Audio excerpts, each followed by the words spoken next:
जो है वो सब्र का पैमाना लबरेज हो चुका है उसके लिए। क्लियरली हुकूमत और कानून नाफिज करने वाले इदारों में यह एहसास अब शिद्दत से पाया जा रहा है कि रियासत इन्हें बार बार ढील ना देती, तशद्दुद और घिराव जलाओ पर पहले ही कार्रवाई कर ली जाती तो आज हालात मुख्तलिफ होते। पुलिस ने TLP के रहनुमाओं और सरकर्दा रहनुमाओं की फहरिस्त तैयार कर ली है। इस फहरिस्त में 4,500 लोग शामिल हैं, जिनमें TLP के ऐसे हमदर्द भी शामिल हैं जो तशद्दुद और एहतजाज के दौरान इस तंजीम की माली मुआवनत करते रहे हैं। वैसे कमाली जहन के लोग होंगे।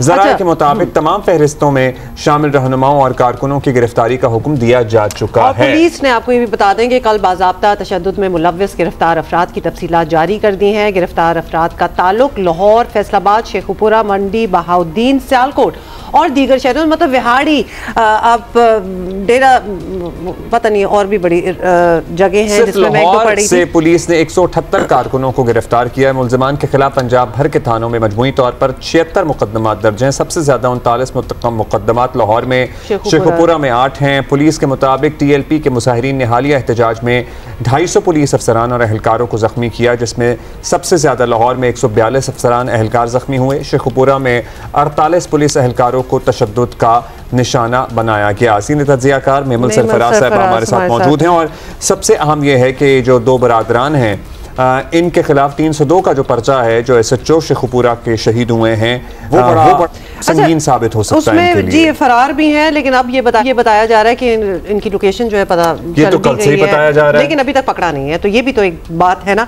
महमल, क्या हाल है आपका? अच्छा महमल, सबसे पहले तो हमने जो शुरू में बात की थी ना कि थोड़ा सा इसको हमने इतना आउट ऑफ कंट्रोल होने भी दिया है।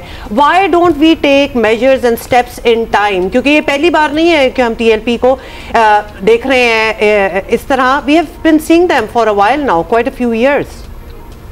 जी बिल्कुल हुमा, देखिए ऐसी बात नहीं। और हम जब भी ये प्रोटेस्ट करते हैं तब हम इनकी बात ज़रूर करते हैं और तब ये डिस्कस भी होते हैं TV शोज़ पे भी, वैसे भी।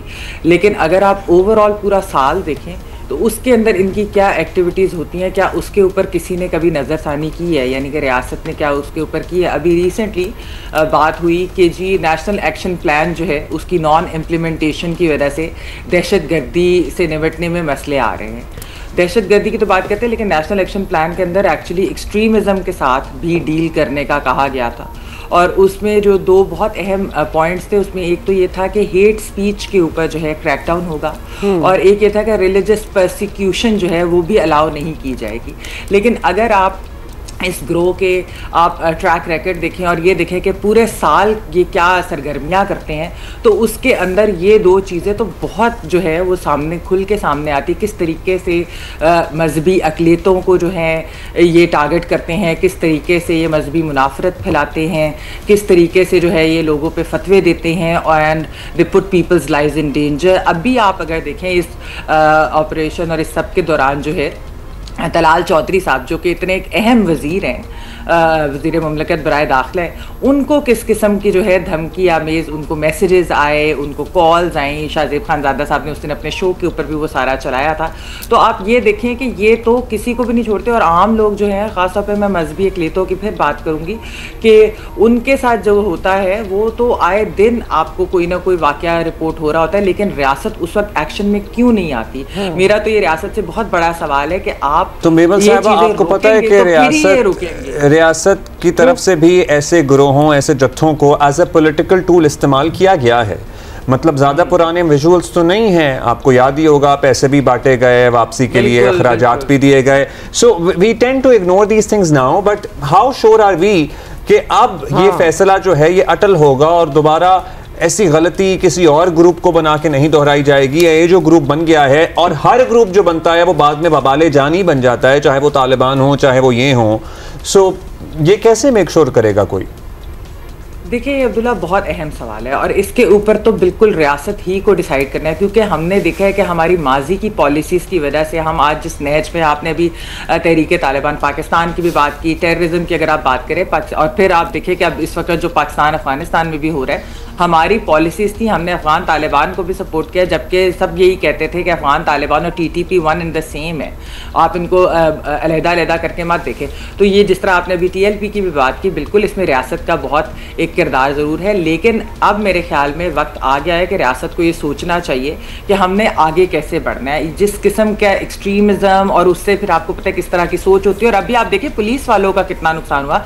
बल्कि DIG ऑपरेशन शाहजेब के शो के ऊपर उस दिन बता रहे थे कि 2017 से लेकर अब तक 60 पुलिस ऑफिसर्स जो है वो डिसेबल हो चुके हैं इन्हीं प्रोटेस्ट की वजह से, यानी कि इन्हीं TLP की प्रोटेस्ट के दौरान ही उनको जिस तरीके से मारा गया, जिस तरह से उनके ऊपर तशद्दुद किया गया, जिस तरह से उन्हें ज़ख्मी किया गया। हम तो ज़ख्मी कह के नंबर्स जो है वो बता देते हैं ना, इतने लोग ज़ख्मी हो गए, इतने पुलिस वाले ज़ख्मी हो गए, लेकिन होता क्या है कि उनकी लाइफ तो हमेशा के लिए जो है, अगर जो डिसेबल हो जाता है उनकी तो बहुत ज़्यादा मुश्किलात में ज़िंदगी चली जाती है, तो उनके बारे में तो कोई बात नहीं करता। तो ये रियासत को फैसला करना है कि ऐसा नहीं होगा कि अगर कोई ये क्राइम कमिट होता है, यानी कि प्रोटेस्ट के अंदर अगर आप केस करते हैं तो आप डील करके फिर आप उसके बाद अदालती कार्रवाई ना करें, यानी कि फिर आप एंड तक तो उस चीज़ को लेकर जाएं। राइट अच्छा, TLP की महमल पॉलिटिकल प्रेजेंस भी है, इट्स अ पॉलिटिकल पार्टी। अब दोनों को डिवाइड किस तरह किया जाए कि जहां ये भी आज़ादी हो कि वो अपनी पॉलिटिकल एक्टिविटीज जो हैं in the right sense of the word they should be able to do that, लेकिन ये रियासत को ब्लैकमेल करना और पूरे मुल्क को एक हॉस्टेज बना लेना, how does one divide the line? या फिर कुछ भी नहीं कर सकते ये लोग क्योंकि it is a political entity too? जी देखिए, उसके ऊपर तो है, हमने पहले भी एक दफ़ा सुना था, आपको याद होगा कि पिछली हुकूमत के दौर के अंदर भी एक दफ़ा बात हुई थी कि जी इनके ऊपर बैन लगा दिया जाए, ख़त्म। उसका तो एक प्रॉपर जो है वो प्रोसीजर होता है, और वो एक लीगल तरीके से होता है, आइनी तरीके से।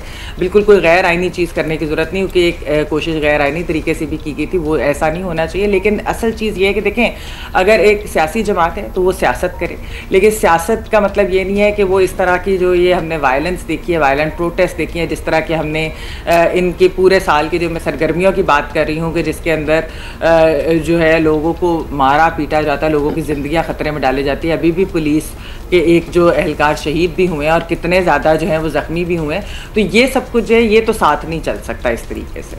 लेकिन ये भी तो रियासत को फैसला करना होगा, बिल्कुल करना होगा, क्योंकि इनका जमा हो जाना, इकट्ठे हो जाना एक जगह और फिर एक्सपेक्टेशन रखना कि बड़ा पीसफुली पॉलिटिकल एक्टिविटीज करेंगे और ये हो नहीं सकता।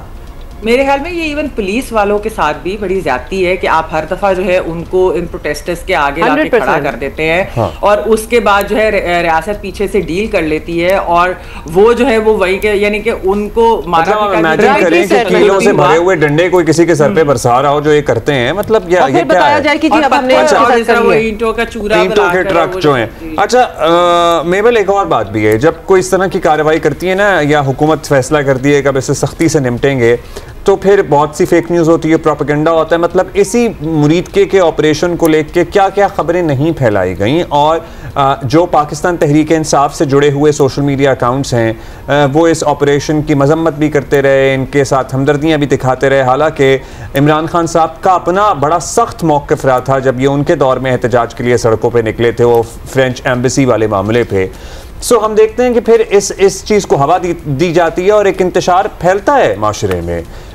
और वो जो फेक न्यूज़ पै दर पे फैलाई गई कि जी इतने हलाक कर दिए गए, इतने मार दिए गए, लीडरशिप को मार दिया गया, मतलब ये बातें नहीं हो रही थी। कुछ नहीं हुआ, उस पे भी आपको लगता है कि हुकूमत को अब देखना पड़ेगा, सख्ती से क्रैकडाउन करना पड़ेगा?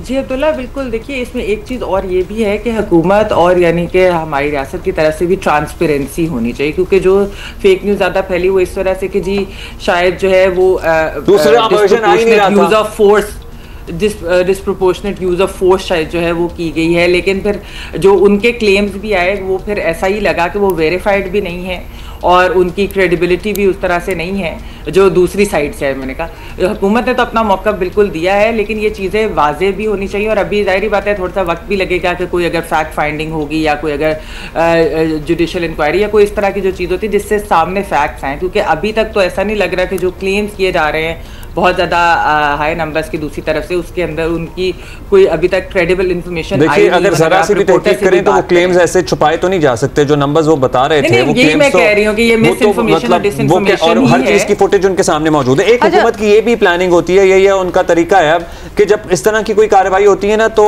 ज्यादा खबरें नहीं आती हैं, हुकूमत का मौक़िफ़ बड़ा देर से आता है। आपको लगता है कि इनके फेवर में जाता है या हुकूमत को भी बर वक्त मौक़िफ़ देना चाहिए, साथ साथ देना चाहिए? जी अब्दुल्ला, ये बहुत आपने अहम बात की है। मेरे तो ख्याल में जो बर वक्त मौक़िफ़ है और ट्रांसपेरेंसी होनी चाहिए। आप देखिए इंडिया पाकिस्तान की जंग का मैं आपको मिसाल दे देती हूँ, उसके अंदर आपने देखा कि हमारी तरफ से बर वक्त जो है वो प्रेस कॉन्फ्रेंसेस भी हो रही थी, खा वो सिविलियन लीडर्स हों खा वो मिलिट्री के लीडर्स हों, वो जो भी इंफॉर्मेशन दे रहे थे वो वेरीफाइड इंफॉर्मेशन दे रहे थे। मीडिया से भी जो बात करते, मीडिया पर आकर बल्कि बात कर रहे थे, इंटरनेशनल मीडिया पर भी, लोकल मीडिया के ऊपर भी। इंडिया में क्या हो रहा था, वहाँ पर ऐसा कुछ नहीं हो रहा था, वहाँ पर कोई ट्रांसपेरेंसी नहीं थी। और उसके बाद आपने देखा कि वहाँ पर ऐसी ऐसी फेक न्यूज़ के लाहौर का पोर्ट भी उड़ गया और फिर कराची पे भी कब्जा हो गया और क्या क्या उन्होंने बातें नहीं की। तो ये भी एक डिफरेंस था। उस वक्त आप देखें कि हमारे क्योंकि मीडिया को इन्फॉर्मेशन भी बर वक्त दी जा रही थी और बात उस पर खुलकर हो रही थी, ट्रांसपेरेंटली हो रही थी, इंडिपेंडेंट जराए से भी कंफर्मेशन हो रही थी, सारा कुछ। तो इस वजह से ये सब कुछ हुआ था। मेरे हसास मामले जरूर होते हैं, लेकिन फिर भी बर वक्त इंफॉर्मेशन देनी चाहिए और ये नहीं होना चाहिए कि मीडिया को मौक़िफ़ ना दिया जाए, उसी की वजह से फिर मिस इन्फॉर्मेशन और मतलब वो तो जो जिस टाइम का हम एग्जांपल दे रहे हैं, इंडिया पाकिस्तान वाला जो मई का वक्त था, उसमें तो बर वक्त इन्फॉर्मेशन भी थी, ट्रांसपेरेंसी थी। और आपको याद है ट्विटर भी खुल गया था, मतलब जो 1.5 साल से चीज बंद थी दुनिया के लिए। अच्छा, एक ब्रेकिंग न्यूज़ ये जी, महकमा औकाफ हुकूमत की तरफ से, हुकूमत पंजाब की तरफ से यह ऐलान किया गया है कि इंतहा पसंद जमात की तमाम जायदातें असासे इनफैक्ट वफाकी हुकूमत ही फैसला कर सकती है कि महकमा औकाफ की तहवील में दिए जाएंगे। और इंतहा पसंद जमात के पोस्टर्स, हम TLP की बात कर रहे हैं, बैनर्स, इश्तहारात पर मुकम्मल पाबंदी होगी, एलामिया जारी किया गया है। नफरत फैलाने वाले इंतहा पसंद जमात के सोशल मीडिया अकाउंट्स भी बंद किए जाएंगे, तमाम बैंक अकाउंट्स मुंजमद किए जाएंगे, लाउड स्पीकर एक्ट की खिलाफ वर्जी पर सख्त कार्रवाई होगी। Mehmal, you think these are enough measures to begin with?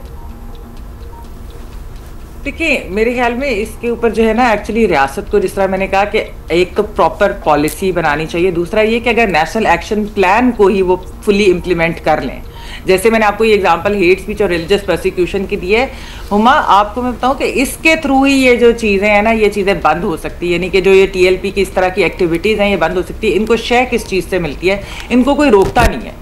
खासतौर पर जब ये मजहबी अक़लियतों को टारगेट करते हैं तो उसके साथ तो हमने कई दफा देखा कि रियासत के लोग भी आके साथ खड़े हो जाते हैं, रियासत के दायरे भी आके कई दफा साथ खड़े हो जाते हैं उन चीज़ों में, या इनको रोकते नहीं है या दे टर्न अ ब्लाइंड आए।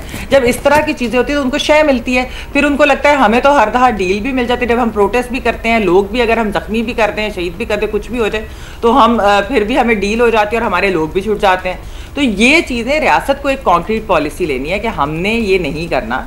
आपके पुलिस वालों की जाने भी बहुत वैल्यूबल है, आपको एक मैसेज भी देना है कि दूसरी तरफ हम एक्सट्रीमिज्म के ऊपर भी जो है हम क्रैकडाउन करें। अगर आप टेररिज्म के ऊपर कर रहे हैं तो आपको एक्सट्रीमिज्म के ऊपर भी क्रैकडाउन करना जो है बहुत लाजमी है, क्योंकि आप ये जो है दोनों फिर मिलकर ही आगे जाकर मुल्क के लिए बहुत ज़्यादा परेशानियाँ जो हैं वो मामला इस तरह के करते हैं। They have to take a decision. They have to take a concrete decision now. And we are hoping that is in the direction they are moving. Thank you so much, Mehmal, for being with us this morning. अच्छा जी, ये ज़रा हमने बात कर ली and